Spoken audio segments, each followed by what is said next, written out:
오늘 말씀은 창세기 39장 1절로 23절입니다. 여기는 하나님이 함께 하심으로 형통한 요셉의 삶을 보여주는 그런 내용입니다. 1절로 6절을 보면 보디발의 종으로서 형통한 요셉 이야기예요. 7절로 18절은 보디발의 아내의 유혹 앞에서 시험을 당하면서도 신실한 요셉 이야기를 보여주고 있고요. 19절로 23절은 감옥의 죄수로서 형통한 요셉 이야기를 합니다. 세 단원으로 나눠져 있는 거죠. 먼저 1절로 6절을 보면 1절에 보니까 바로의 신하 시위대장 애굽사람 보디발이라고 나오고 있습니다. 여기서 신하라는 말이 사리스라고 하는 환관이라는 뜻이에요.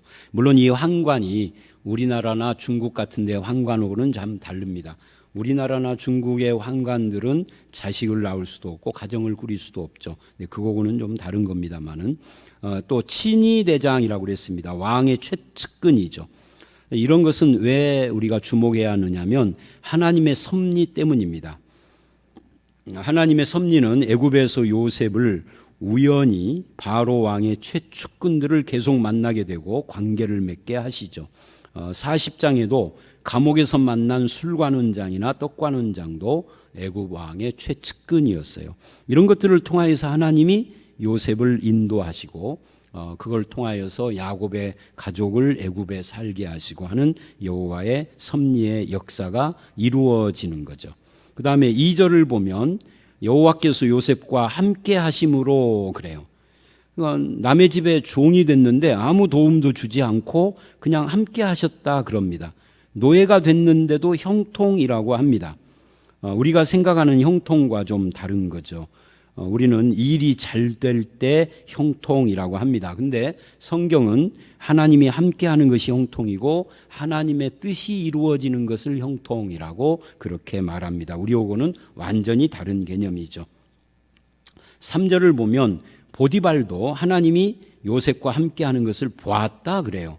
무엇을 보고 하나님이 함께한다라는 것을 봤을까? 성경은 그거를 정확히 말하지 않지만 여기서 말하는 형통이라는 말은 마칠리아흐 해서 일이 잘 풀린다. 그러니까 요셉에게 맡긴 일을 요셉이 잘했다 하는 뜻이에요. 그런 뜻에서 이제 보디발이 형통을 봤다라고 하는 하나님이 함께하는 것을 봤다라고 생각을 한 거죠. 그러므로 4절 그를 가정의 총무로 즉 청지기로 삼았습니다. 그리고 5절로 6절 그러자 요셉 때문에 보디발에게 하나님이 복을 주셨어요. 그러므로 이제 보디발의 입장에서는 요셉에게 이렇게 내가 맡기니까 일이 잘 되는구나. 그래서 그 소유를 다 위탁을 했다. 그리고 간섭을 하지 않았다. 완전히 신뢰를 해버린 거죠. 하나님이 요셉과 함께 하신 결과 내 옆에 있는 사람이 복을 받고 그가 나를 신뢰하게 된다. 이게 하나님을 믿는 사람들의 모습입니다. 오늘 우리들 한국 교회와 교인들은 하나님이 함께함으로 옆에 있는 사람들에게 내가 복이 되고 그들이 나를 신뢰하고 이런 관계를 이루고 있는가? 사실은 그렇지 않아요. 계속 요즘 코로나 때문에 교회가 엄청 욕을 먹고 있고 교회에 다니는 사람은 출입을 금지한다는 음식점까지 생길 정도로 오늘 말씀과는 정반대로 모습이 나타나는 것은 이거는 어떻게 보면은 하나님과 함께 하지 않는 사람들이다. 우리와 우리 교회들이 그런 의미가 되는 거니까 가슴 아픈 일이죠. 채색 옷이 벗겨지고 노예의 옷을 입었지만 그것이 요셉을 무너뜨리지 않고 오히려 성숙시키고 복되게 했다 하는 것도 우리가 살펴봐야 합니다. 아버지 집에서는 멀어졌지만 하나님에게는 더 가까워진 삶을 주는 것, 이것이 진짜 축복이다라고 말할 수 있습니다. 저와 여러분의 형통은 뭐고 축복은 무엇입니까? 그리고 나와 하나님이 함께 하신 결과는 무엇입니까? 함께해서 세상 사람보다 내가 우월해졌다가 아니라 내 옆에 있는 사람이 하나님이 나와 함께함으로 내 옆에 있는 사람이 복을 받고 은혜를 받더라. 이런 열매를 맺는 우리가 되어야 할 것입니다. 한국교회는 이 부분을 회복해야 합니다. 7절로 18절은 보디발의 아내의 유혹입니다. 근데 여기서 핵심은 6절과 7절에 보디발의 아내가 유혹을 해요. 그런데 9절을 보면 요셉이 이렇게 말을 합니다. 요셉이 거절을 하는 겁니다. 중요한 것은 요셉이 이런 말을 해요. 어찌 이 큰 악을 행하여 보디발에게 죄를 지으리까? 라고 말하지 않고 하나님께 죄를 지으리까? 라고 한다는 것입니다. 그러니까 요셉은 보디발이 무서운 것이 아니라 하나님이 무서운 거고, 보디발을 의식한 것이 아니라 하나님을 의식하는, 말하자면 보디발의 종이 아니라 하나님의 종이었던 거죠. 하나님의 청지기였다 하는 겁니다. 그럼 하나님의 종이란 어떤 사람이냐? 하나님 앞에 사는 사람. 이걸 우리는 코람데오라고 말할 수가 있습니다. 그 하나님 앞에서 살고 있는 것 자체가 형통이에요. 형통이 뭐냐 할 때 하나님 앞에 하나님과 함께 사는 거다. 그 결과 부자가 되고 안 되고 이게 중요한 건 아니다는 거죠. 거룩은 무엇이냐? 하나님과 동행하는 것이 그것이 거룩이다 하는 것을 우리는 알 수 있습니다. 특히 10절을 보면 날마다 동침을 요구했는데도 불구하고 그 동침을 하지 않고 유혹을 물리쳐요. 그리고 12절, 13절처럼 유혹을 거부하기 위하여서 옷을 벗어버리고 뛰어 도망갑니다. 이것을 이제 우리는 인류 역사상 아담과 하와 이후 최초의 스트리킹이라고 말을 할 수 있습니다. 옷을 다 벗어버리고 뛰어가는 이 요셉은 누가 봐도 거룩한 모습이 아니지만 하나님이 보시기에는 그것이 거룩이에요. 그러니까 거룩이라는 것은 외적인 것도 아니고 의식적인 것도 아니고 제의적인 것이 아니라 거룩이라는 것은 삶의 문제다. 어떤 삶의 문제냐? 하나님 앞에 사는 삶의 문제다. 내가 하나님 앞에 있다 하는 의식을 갖는다면 그게 거룩이라는 거예요. 14절로 18절을 보면 그럼 하나님 앞에 충성되고 거룩한 삶을 살면 아무 어려움도 없고 내 소원대로 다 이루어지고 그러느냐? 그렇지 않습니다. 그렇게 하나님 앞에서 하나님을 의식하고 거룩하게 삶을 살려고 유혹을 물리쳤는데 보상이 주어지기보다는 오히려 모함과 억울함을 당할 수도 있죠. 그리고 감옥까지 갑니다.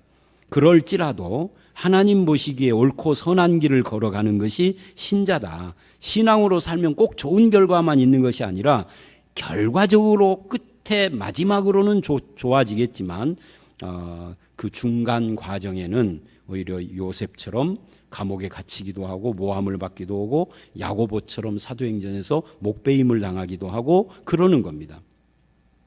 그래도 우리는 하나님 앞에서 하나님과 동행하는 삶을 살아야 하겠죠. 왜냐하면 하나님이 평가하고 심판하실 것이기 때문입니다. 영원의 관점으로 보는 거예요.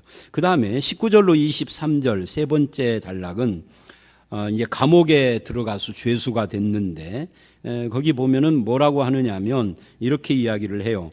요셉의 주인이 그를 잡아 옥에 가두니, 여러분 이게 참 재미있는 것이요. 보디발의 이 태도가 20절의 이 태도가 저는 이런 생각을 해요. 이 보디발이 요셉의 죄를 의심을 한 거죠.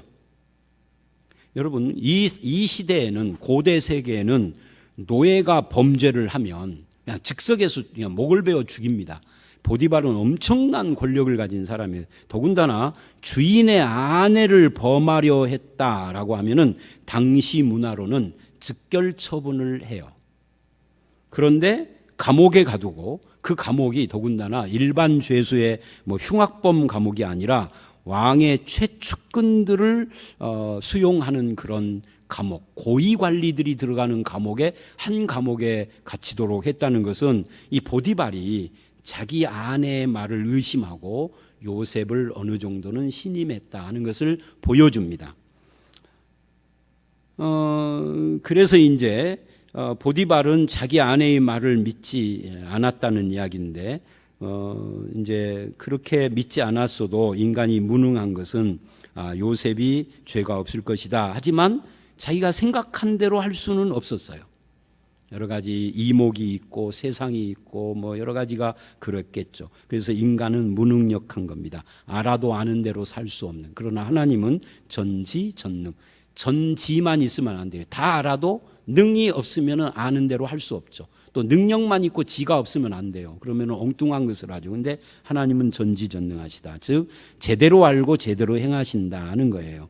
그 하나님이 나와 함께하는 것이 그게 형통인데 21절로 23절을 보면 하나님께서 요셉과 함께 하셔서 뭐를 했느냐면 감옥에서 꺼내주는 것이 아니라 은혜를 받게 해요. 간수장에게. 그래서 뭐가 됐어요? 옥중에 있는 모든 일을 요셉에게 맡겨. 이것도 참 재미있는 거예요. 시위대장의 아내를 범하려고 했던 죄인인데 그에게 옥의 일을 다 맡겼다? 그러니까 이게 굉장히 특이한 부분이죠. 그러니까 보디발뿐만 아니라 주변에 있는 사람들도 소문을 들었겠지만 요셉을 신임했다 하는 이야기입니다. 그러나 요셉의 입장에서는 억울하고 속상하고 하겠죠. 그래도 하나님과 함께 하심을 믿는 것이 신앙입니다. 그래서 거기서도 충성스럽게 맡긴 일을 한 거예요. 그러자 요셉과 함께함으로 범사가 형통했다. 범사가 형통했다는 것은 감옥에서 나오지 않았는데 감옥 안에 죄수로서 맡은 일을 할 때 형통했다. 그러니까 우리 기독교 신앙은요, 내가 어떤 것을 목표로 삼고 지금 있는 자리를 박차고 일어나는 것이 아니라 지금 있는 자리에서 충성을 다하면 하나님께서 내 길을 열어주시는, 그게 신앙인 거죠. 이런 면에서 오늘 이 본문의 결론은 그겁니다.